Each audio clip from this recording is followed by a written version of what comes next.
anyways, it just makes for such a fun experience, like you said. And oh no! Oh no!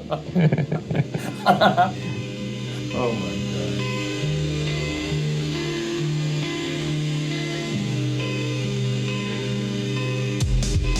Here we are in 1968, right? That's right. We are back talking about Sergio Leone, our big spaghetti western master.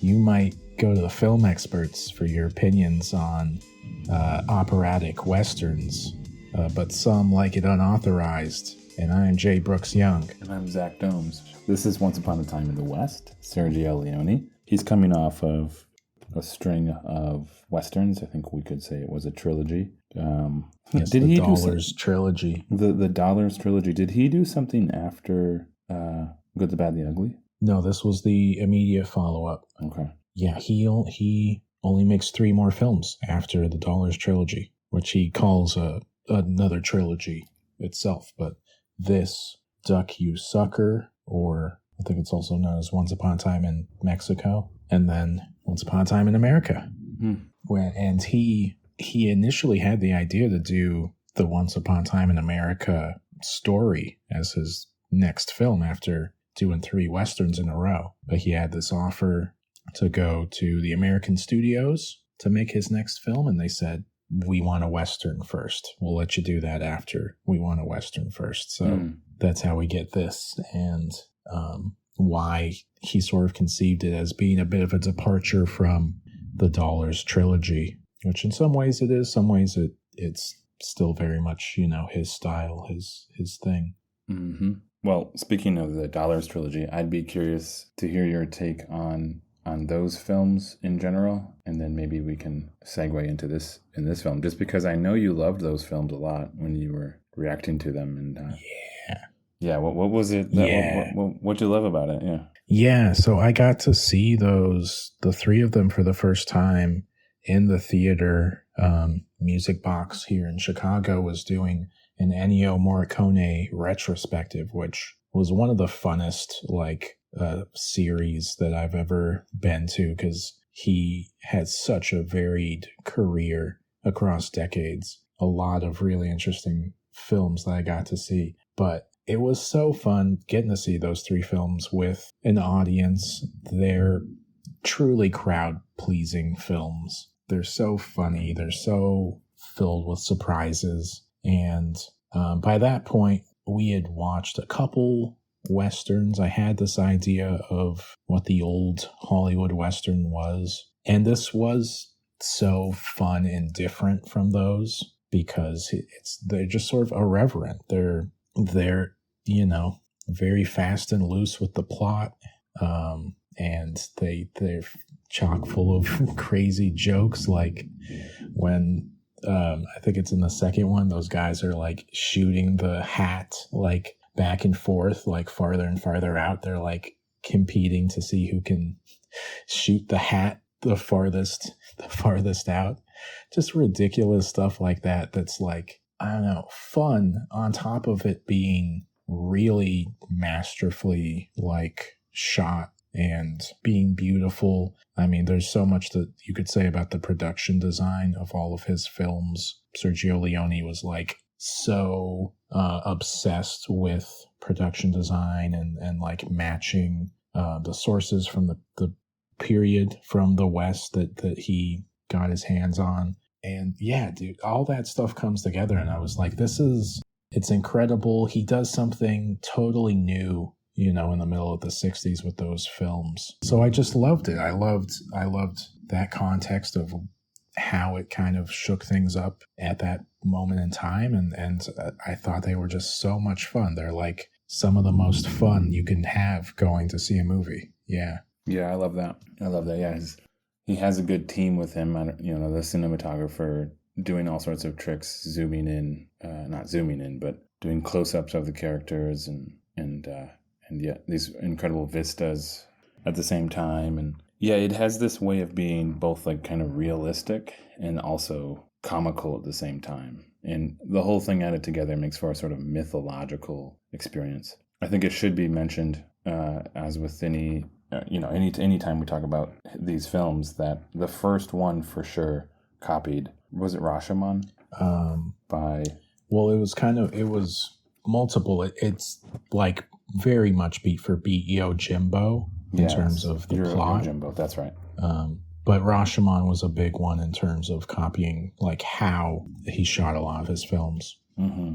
Now he does pay. He pays Kurosawa for copyright or something like that for that beat by beat Yojimbo copy. But you have to start somewhere. You know what I mean? Like artists do this to each other all the time, and sometimes it's so blatant and so exact that it gets caught, and so they pay their dues. If that makes sense. In music, that happens all the time. So it's not great, but it's like, well, what are you going to do? You know? Though that isn't great, he takes Kurosawa's playfulness in that film Yojimbo, which I found that to be very much a precursor to this and to the way that Sergio is going to create his films. Yeah, but then he steals the plot, but then it creates for this very interesting Western that he then reiterates in his own way. He then kind of doesn't copy as much in the second two. And anyways, it just makes for such a fun experience, like you said. And yeah, it's right. Kurosawa is a big influence. And of course, John Ford and some of those other American Western directors are a big influence too. And it's just really inventive how he mixes all of these different influences, kind of comments on them. And it's important too that the morality is very gray in these films, that they are departing from the older Westerns because they're kind of cynical. This film, especially coming out in 1968, feels like it's primed for that young baby boomer audience to really get on board with it. They're looking around. They are not interested in the colorful roadshow musicals that Hollywood's trying to put out. They want something kind of dirty and cynical that feels like it is in touch with the political climate. And, I think this, you can debate maybe how political Once Upon a Time in the West is, but it doesn't bump up against the political climate, I feel like. It doesn't, a big colorful musical feels inappropriate to the time, I think, Vietnam and all these things going on in the world in a way. But this film, you can have sort of fun with it, but not feel like it's indulgent, I guess. But so, yeah, what was your history with his films? Because I know The Good, the Bad, and the Ugly was like a pretty big one for you, but am I right that you had only seen this once before? Yeah. I watched, I think, The Good, the Bad, the Ugly at one point, and then I watched Once Upon a Time in the West. I was following a list of just what, an aggregate online of films considered the best. So in that order, you would do The Good, the Bad, the Ugly typically first, and then Once Upon a Time in the West, and then maybe the other two. Once Upon a Time in America as well. One of the things that I felt when I watched it for the first time, and I remember, is thinking I had known that it was going to be fun. I knew enough about The Good, the Bad, the Ugly and his style to know that Italian westerns, spaghetti westerns, were kind of dubbed in an interesting way and had interesting sound effects. So I was prepared for all of that. What I wasn't prepared for was the way he creates space and the way in which he can create a kind of a quietness on the West as well. So it will, The Good, the Bad, the Ugly starts off so quietly and things move at kind of a slower pace, especially when Angel Eyes, I think it is, arrives at this man's house, and they sort of sit down, and there's not a ton of dialogue in certain moments. There's a lot more carefully edited and sculpted expressions and body language, things like that, which adds to this feeling of like you are not somewhere near a city or near a lot of activity. You really are out here in the expanse of nothing that the West is. And that's the kind of thing where if you're not expecting that, you might go in and it might slow you down. You have to slow down with the film. And then it will and then it kind of captivates you in that way. So when you allow it to slow you down, it starts to really pull you in. I think movies, just to say, I think movies today can sometimes be too quick and too fast. You're Definitely. watching this thing and it doesn't pull you in because it's the editing is just not, it's not masterclass in the way that this is, because this can move very slowly at times. It's just that it's done so well. So that was one of my first impressions, the pacing of the whole thing. And then of course, when you've heard music from a movie in the cultural zeitgeist so much, growing up, things like that, until you finally see it in its context for the original film that it was made for, then that music really makes sense. And Morricone, his music, I mean, it's recognizable to those who haven't even seen the movie. But yeah, when you watch this thing, it's top notch. And then with Once Upon a Time in the West, I mean, he's doing something slightly different here than he did with the previous movies. It feels more serious and more arranged. I mean like more classical at times, and it works somehow. I don't know how, because it borders on being a little too flowery. It borders on it, but it somehow works really well for me. Yeah. The different themes, and there are basically 4 themes for the 4 main characters. They do feel very sort of broad, but I think those themes play off of each other in interesting ways. And the editing, it's the fact that the film is sort of edited to the music that really helps it sort of sing in certain ways. When the like stinger comes in, like that in that early part when the family is massacred, and I think it's like when the last little boy like comes out, the stinger hits. It's like so impactful. It's so perfectly placed in that scene. And yeah, he like from the start with Fistful of Dollars, he had the idea to edit along to the music, not like instead of having Morricone compose to the edit, he really thought of it in a sort of proto music video way of like, we should have the music and we should edit the film to match the music. But the way the production worked out, they didn't get to do that in those first 2 Dollars films, and they really only did it for the last section of The Good, the Bad, and the Ugly. But then for this film, Once Upon a Time in the West, he got together with Morricone and they composed all of the music before ever shooting the film.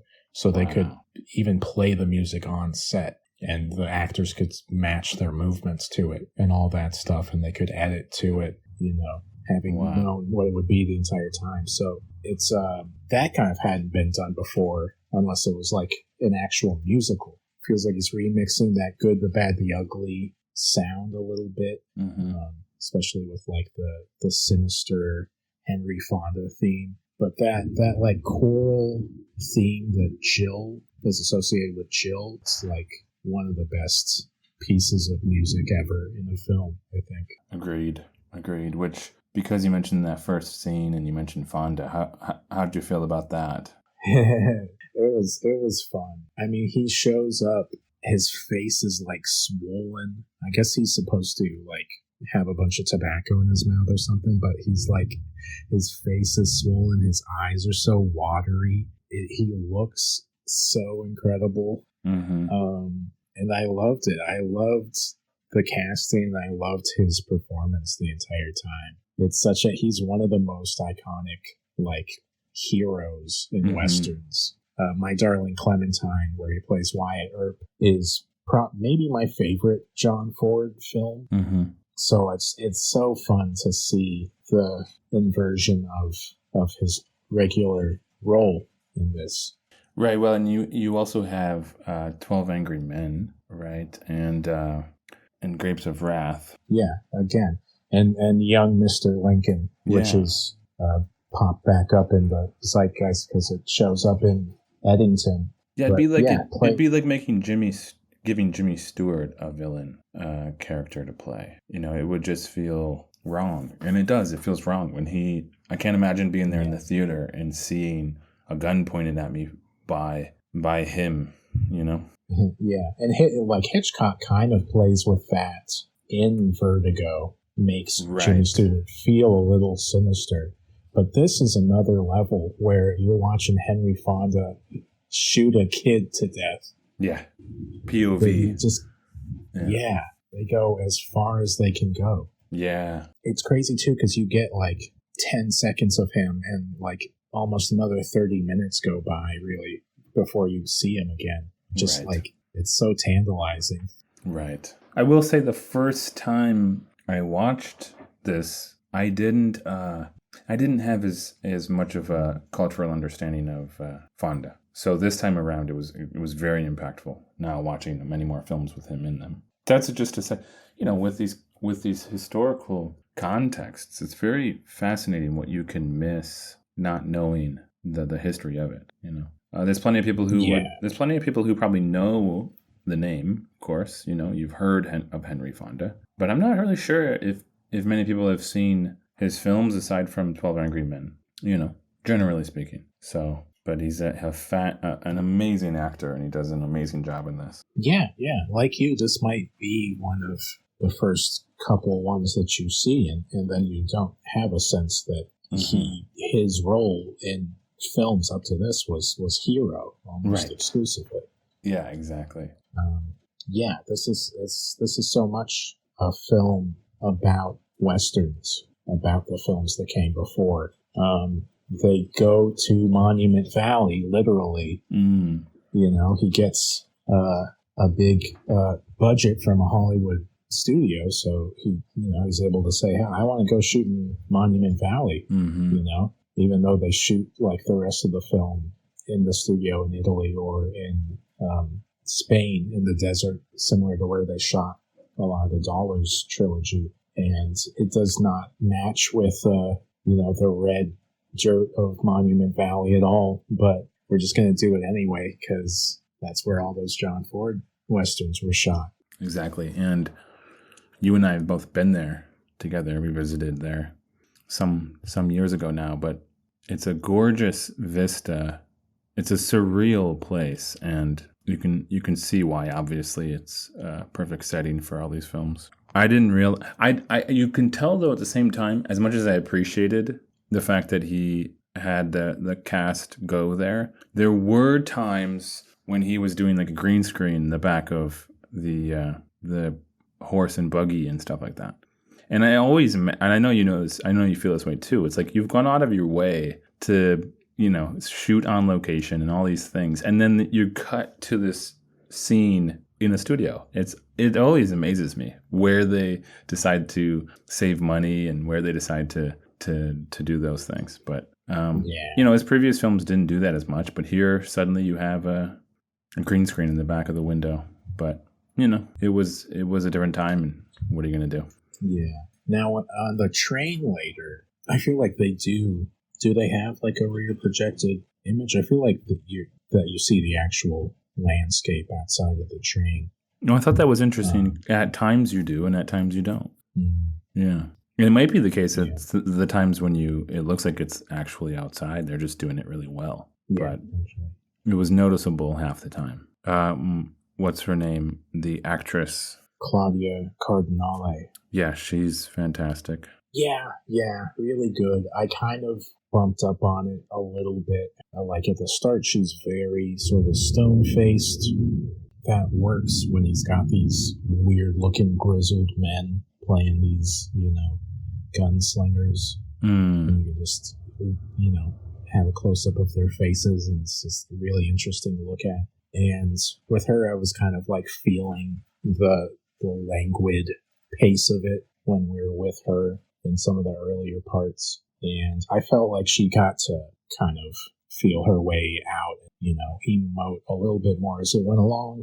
But then, I don't know, the character, it's not confusing, but it's like a little disappointing. It's like, I can tell that she's meant to be sort of the most tough-willed character in the story, that she's gonna do whatever she has to like make sure what her late husband wanted to do with the land happens. And if she's got to appease Henry Fonda when he is like kidnapped her. Whatever she has to do, she's going to do it. I see what they're trying to do with the character there, and I appreciate that, but I can still feel like, oh, it's Sergio Leone. He's got kind of a weird like domination rape kink thing that runs through a lot of his films, and it feels like he gets to have his cake and eat it too, where like, oh, this tough woman is just gonna,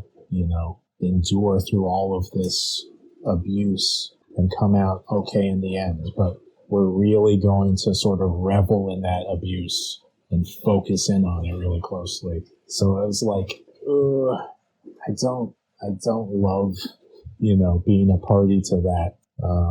But in terms of performance, she's doing terrific with the role. It was a departure to actually have a prominent woman character in the story in one of his films. So it was interesting to, Right, that makes sense. That all makes sense. Yeah, she plays in The Leopard. She's so good in that. Yeah. I think about that. Well, she sort of that scene, the like dinner party where she's like laughing. She's having like the side conversation and she keeps laughing and everyone is like looking at her because suddenly she's not like being the proper woman. Yeah. It's just so real and affecting how she plays that.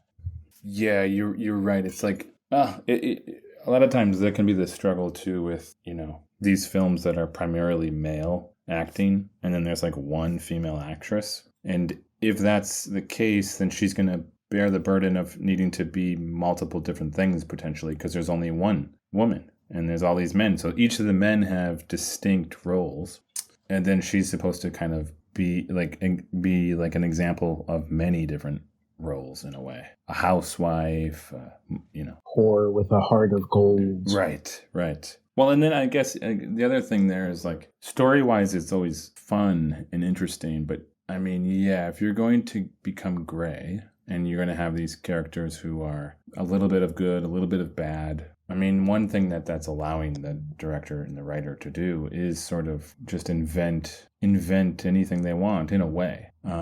So they have to hold your attention while also not like totally going off the rails, and somehow that happens. Somehow your attention is held, and you also feel you're relating to these characters, despite it being a typical Western, totally open and free for all. You never know what's going to happen. Yeah, they find such unique, inventive like moments in every single scene, and just right from the beginning, we haven't talked about that beginning section with the three men that come to the train platform. They're waiting for Harmonica, Charles Bronson, to show up. It's such an incredible opening, and just like these little moments, the fly on the guy's face that he's trying to like blow off, and it keeps landing on his face. I was watching that, I'm like, this is incredible because this is like so real. How do you direct a fly to like land on this guy's face? It just feels like this is just happening in real life. Like I've never seen that in a movie before. The idea to come up with that and execute it is incredible, and there are moments like that throughout the whole film. He's intentionally crafting not just a set, but also like a place, So yeah. So everything's dirtier. Not just with the makeup's not. They're not creating the dirty look with makeup. Somewhat, yeah, but also it seems like they're also a bit dirty too. There's dust. There's he's recreating the West more than just with makeup and that type of thing. It feels like they've actually like lived out there for a month, and this is now what they look like. That's what it feels like. And so if that's the case, you're going to have flies swarming around. You might actually end up with a dripping water from the roof. That might be what happens if you built a set and like left it out there for a while, and then you go, oh, you'll hey, have let's this like use that creaky windmill, and like it feels like they're looking at these reference photos from the period and trying to match them for every single detail. Like there needs to be dust here and dirt here, and people need to move a certain way and sound a certain way. Well, I always love how things are dubbed in. Personally, there's something about it that makes it feel sort of trippy. The vocals are off, the sound is off. I love that with old movies. It just has this dreamlike feeling. It really feels like, and in this case, it really feels like, right? It's a story, a once upon a time story. So it really feels like I'm transported to an alternate reality, but one that's supposed to mirror reality. Like something that could have happened, and yet something's off. Something always feels off. Yeah, they don't try to design it for like the ultimate realism, but like it's so evocative, all the different sound effects, the way that the voices come in, the fact that harmonica, when he's playing on his harmonica, it is like a diegetic sound that blends in with the score. That kind of like blew my mind when he first does that. Like, wow, no, he's actually playing what we're hearing. That's a crazy choice and just so fun. And you match that with like the close-ups of those gunslingers watching him just play in the harmonica, and they're just like seething, and it's so good. Yeah, they said that they really thought about Johnny Guitar when they were coming up with his character.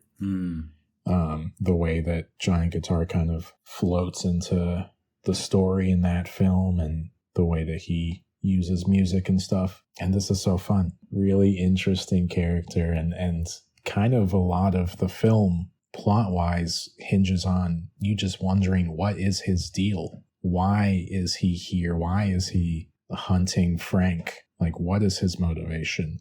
And they hold that till the very end in that crazy reveal, which is just amazing storytelling. Yeah, it really is. It really is. I was thinking of the banker, or like what does he do? He like invests, the investor guy, that character. Yeah. I mean, doing a great job of kind of not only, like you said, like in the West, everything is gray. You have characters that start off bad, become good, start off good, become bad. I mean, you're never really sure what they're going to decide to do. Clint Eastwood in his previous movies was a great example of that. He definitely isn't good, but he's not as bad. So you take his side, given the relative morality there. But with the banker investor guy, he is a character who typically we look up to, and we not look up to, but we give respect to for some reason. We go, oh, this person's powerful. They have influence.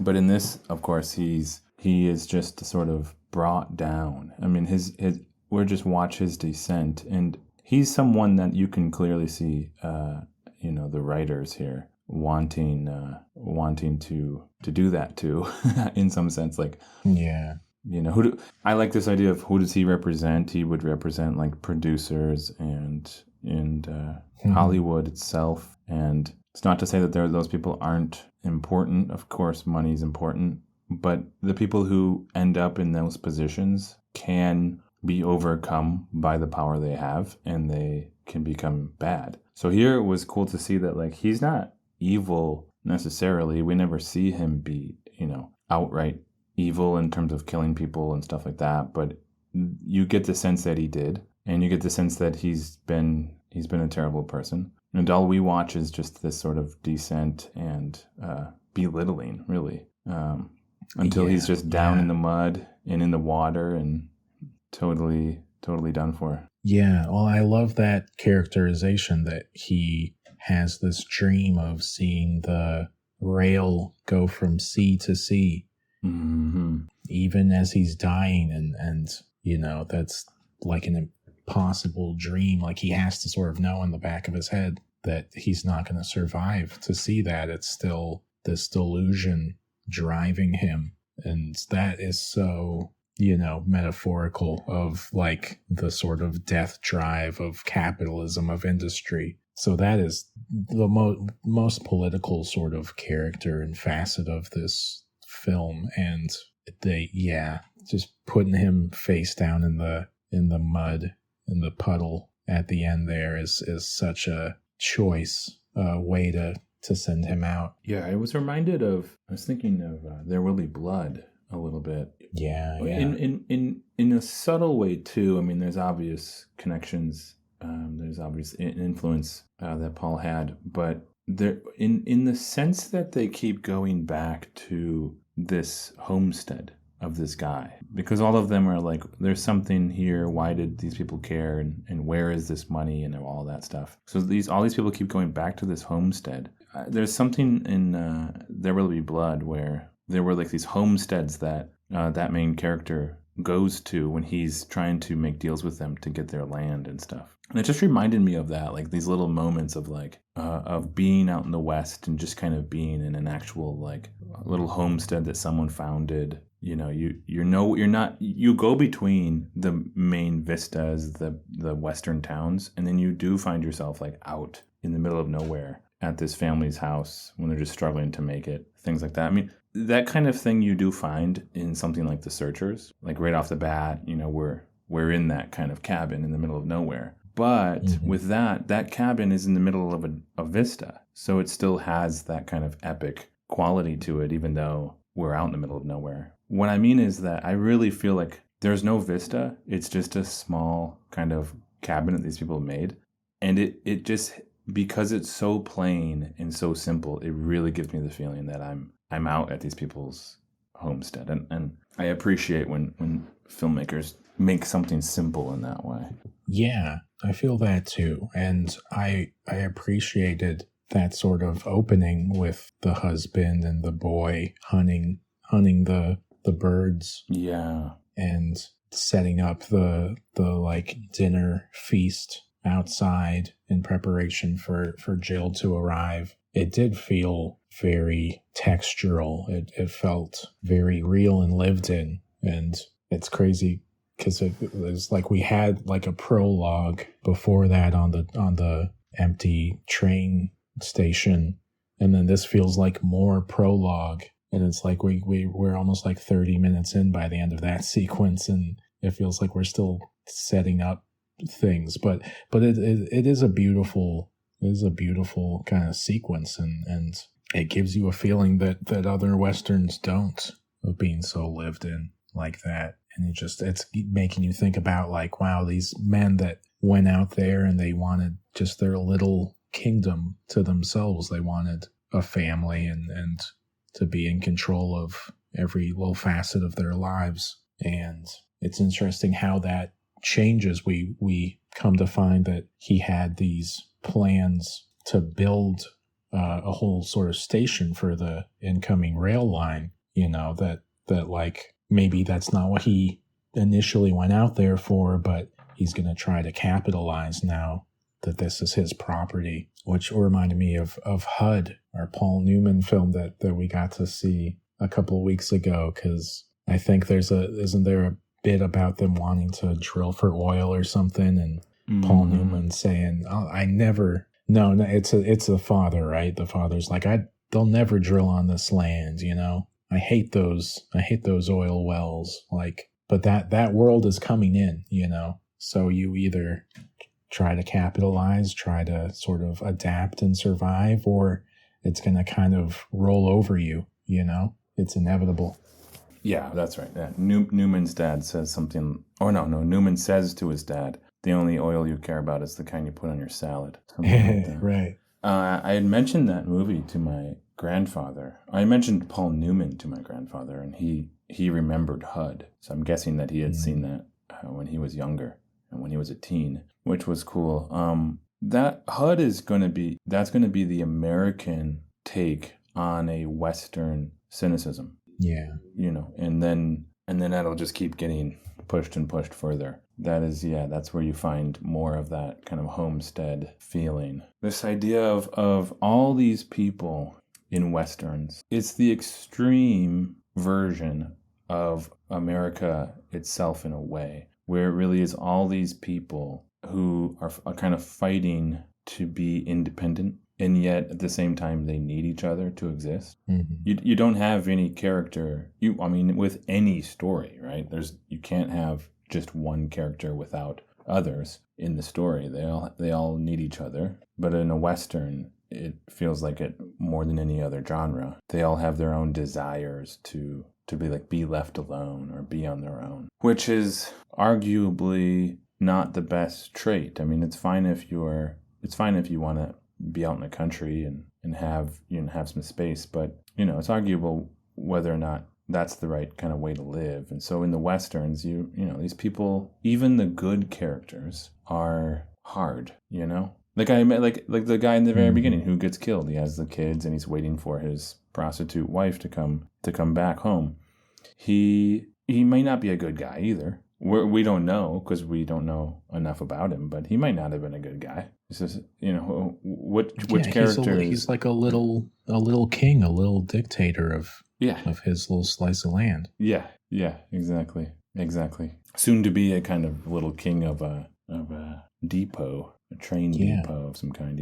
Yeah, but he doesn't live to see it. He gets buried in just a plain timber coffin instead. Right. Coffins recur in westerns, and especially these films. In the which film was it? Was it the first one, Fist of Dollars, or the next one where Clint Eastwood hides in the coffin? Oh, yeah. Gosh, I do not remember which one that is. So now you've seen many westerns because they are such a prominent part of early American cinema. And we also talked about Eddington, which was a modern take on a western. I'm curious if you think, having watched Eddington and seen all these movies, do you think this is a genre that, although it kind of had its heyday already in the past, they still create them, and it feels like every director wants to try their hand at one western, like the Coen brothers and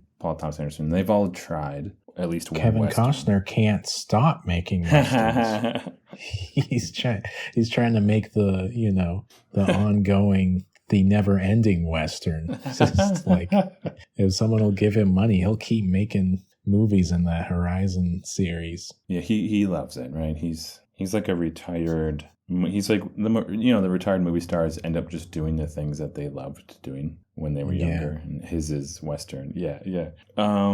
Is this a genre we'll never see the end of? Is it just going to go on forever here? Yeah, I think it will, because it's so woven into cinematic history. It's so important to that. I think just for that reason, it makes sense that it will persist, and that westerns like this, westerns like Eddington, can kind of play with those ideas and subvert them and comment on them, and that we still have, men in this world who want to wear a cowboy hat and cosplay as someone from a movie, that we're still going to be able to comment on this, American ideal, because it persists and it's still sort of a tool for people to deploy. Right. Yeah, I showed up I shot a Jewish wedding in Cambridge this past weekend, and somebody showed up in a cowboy hat for some reason. So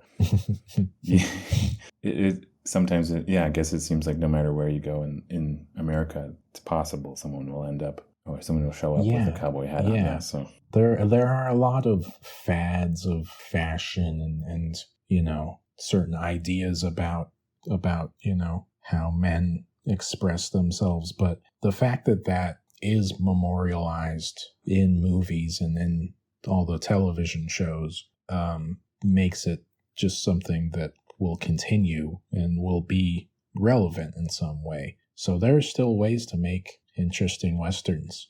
I think there will continue to be. Yeah, I think so too. I also think we talked about, I don't know if we talked about this on the podcast for Eddington or not, but we discussed how a western can be subtle what the definitions are, as with any genre. But if you just have a mayor facing down the sheriff of a town, the thing could be set in Florida or something, and barely seems like a Western at all, but you could say, hey, this is sort of a Western. So yeah, it carved itself out in the early days, and for that it'll leave a legacy forever, likely. So yeah, and it influenced so many other types of films. Influences samurai films. Then samurai films come back and influence Westerns. Like, right, these things sort of bounce off of each other so much that it's just deeply, deeply woven into the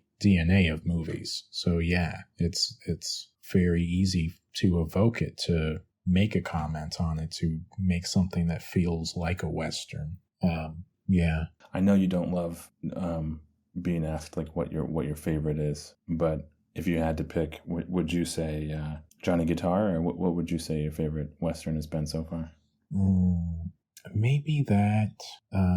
Maybe My Darling Clementine, or if you can like group together the Dollars trilogy, maybe it's that. Mm-hmm. Again, those are terrific, and it's kind of hard for me to separate them, but mm-hmm. I like those more than this film, and they're kind of like that's a Western that can fit very many moods, Right. I would show those films to just about anyone, I feel like, because they're crowd pleasing. Yeah, it's true. I'm really excited for you to see. Do you have a favorite? Yeah, I'm excited for you to see Butch Cassidy. Oh, you're gonna love that. Land? Yeah. I mean, there was even Year of the Dog. Is that what it's called? Power of the Dog? Yeah. Power of the Dog. Yeah, I was just thinking of that too, and you've got Brokeback Mountain. Those are kind of right thematically linked. If Brokeback Mountain wasn't as Hollywood as it is, I'd almost say that, but just because of what it did and the cultural impact it had. But I'd have to say that, the Dollars trilogy too, and if I couldn't say that, I would at least go with Good, the Bad, the Ugly then. Yeah, I will also. We've got plenty more Westerns to watch on our list, mm-hmm. But I got to see McCabe and Mrs. Miller, the Robert Altman film, mm-hmm. pretty recently for the first time, and that is terrific. That's definitely up there as one of the best, and the sort of aesthetic sensibility of that film is one that I really jive with. So I'll be curious what you make of it, but that's definitely also up there as one of the best Westerns ever. Right, and of course, I already mentioned it, but of course, There Will Be Blood and No Country for Old Men. The two that are, forever connected, forever entwined on any list you see, there they are together, forever and always. I learned earlier this year that those two films were literally connected one day during a shoot when... on the set of one of the films, it caused there to be smoke in the air, which blew downwind to the set of the other one, causing that one to cancel shooting that day, which I thought. Yeah, I'd heard that. Yeah. I'd heard that too. That's really fun. That's a fun thing. And it's another one of those things that just makes me think. It just makes me look at how movies and reality are reflective of each other. Like, they're both shooting Westerns at the same time. It's like a shootout. It's like a movie shootout in a way. Yeah. Who's going to do better that year kind of thing. A different kind of connection was they're shooting a lot of this film in Spain, Once Upon a Time in the West. And they use a bunch of timber that had been left over from Orson Welles' Chimes at Midnight shoot, which he also shot in Spain, and has a bunch of those big medieval sets with all this timber that they just kind of left out in the desert or whatever, and they were able to repurpose that for Once Upon a Time in the West, which is fun because you just watched Chimes at Midnight. I'm going to watch it soon for the list as well. Yeah. This does feel, he does feel very Orson Welles at times in how how loud he is as a director. Just kind of over the top. The Good, the Bad, the Ugly. That the cemetery at the end still exists in Spain. there's still a Mm-hmm. you can go to that location and see it today. So they went all out with the sets that they built, and respect to them. I love when people still do that these days. It's just a fun way to make you really feel like you're there rather than green screen the whole thing. I wanted to go back into the film a little bit because we didn't talk at all really about Cheyenne, the sort of fourth character who Frank tries to like set up for the murder of the family. Yeah, he's an interesting character. Yeah. This actor, Jason Robards, he had mostly just done theater up to this point, so he was kind of a left field casting for such a big role. But he's so fun because he gets to say a lot of the good one-liners in this film, and the way that he'll like have these back and forths with harmonica is just it's always getting a laugh out of me. Like, it's really good. And he's got like the facial hair, the crazy like sideburns and stuff. He just looks like a part of the landscape. It's really good. Yeah. When he's on the train and he's like that whole thing outside the glass window. Yeah. He like peeks his head down and winks at harmonica. And then, of course, shooting through the boot. Fell for the old gun in the boot trick. All right. Yeah, how he cast these actors so accurately and then directs them to show up on screen. You can tell he's doing so much there, because although each character has a different vibe and a different style, they all have this similar grittiness to them that for sure he's directing.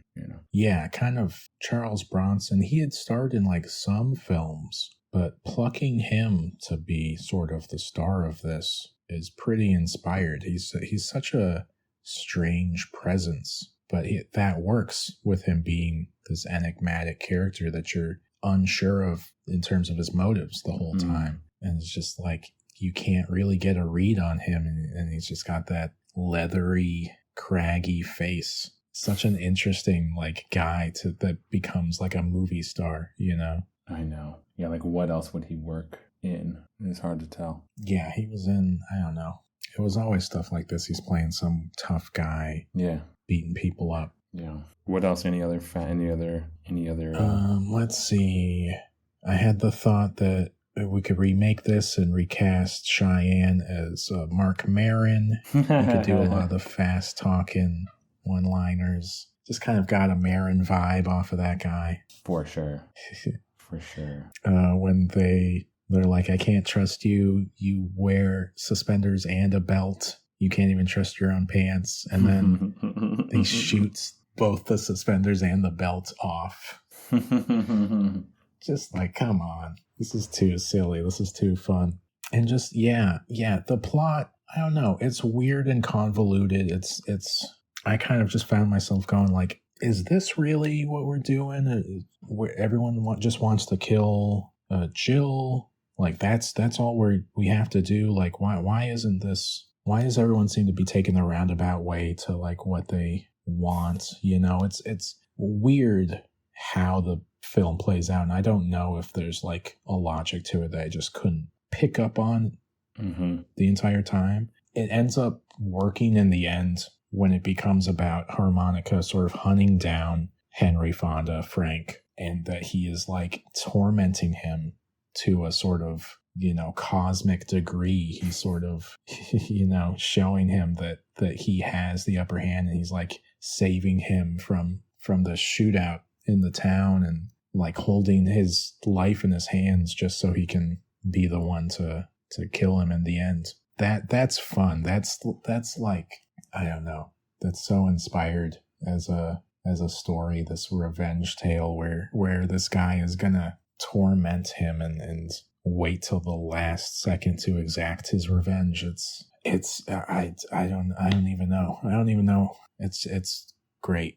It's great. Calculated revenge. That becomes just more and more of a thing with some films and it can sometimes be that twist at the end, which you're like, you don't realize it was revenge, Yeah, that's sort of like with the Hays Code going away, it becomes like it's all right for your protagonist to be sort of sinister or kind of what's the word, like cruel in how they exact revenge, you know, and that does sort of create a new genre of film. Yeah, seemingly unwarranted violence at first, and you just have to kind of ride it out for the whole thing to be disclosed, for the whole purpose to become known by the end. But they don't give you anything right away. I agree with you too about the storyline just kind of feeling sort of wild. I had remembered the scene with Fonda and the actress, but I couldn't remember like how that had even come about, what the hell they were even doing. And after watching it again a second time, to be honest, I still don't really know. But I kind of love that about it. I love that it like just meanders and kind of switches back and forth to these characters. It's something, again, I don't know how intentional it was, but it feels like you're being told a myth. It feels like you're being told this story, right? And like the details are like half remembered, you know? Yeah. The details are hazy. You're like, and then maybe this happened, and then it's like you get a picture of the whole thing, but you don't really get a full picture. Just like it would be if you were at some bar being told some whacked out story of some old guy in the West when he was younger.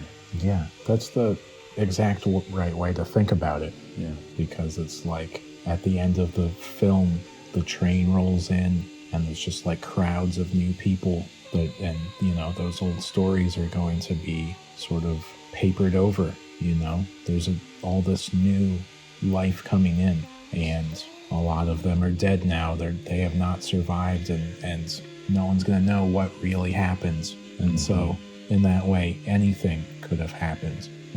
And this is the perfect representation of that. How the sort of myth of the West grew to be so grand. Yeah. There you have it. Yeah, it's great.